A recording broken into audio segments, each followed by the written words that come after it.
From time to time, I want to teach in these videos what I teach in classes. I believe it's important for people to hear how universal truth applies in the public square. The 10 principles I recite here are taught at a public university, but the principles can and could be applied in any communication. Here are my 10 principles to consider when rejecting an argument or another point of view. Number 1, have you acknowledged your own assumptions, preconceptions, starting points, sources of and claims for truth? Number 2, have you recognized your own reasoning is susceptible to error, falsehood, bias, and that you and those who agree with you are not the final arbiters of truth? 3, have you heard, read, and watched the best sources of the other point of view, honestly listening to understand? 4, have you interpreted what you hear not through spokespersons sympathetic to your own point of view?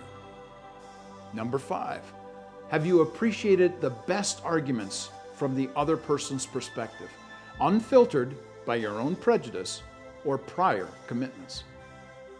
Number 6, have you compared and contrasted the best arguments from the other point of view with your best arguments? Number 7, have you asked questions which may illuminate truth or error? 8, have you tested the credibility and verifiability of your own point of view with the same rigor with which you have tested other perspectives? 9, have you rejected intellectual discrimination by those parties who ignore evidence, exclude by silence, or rely on unverified sources of information?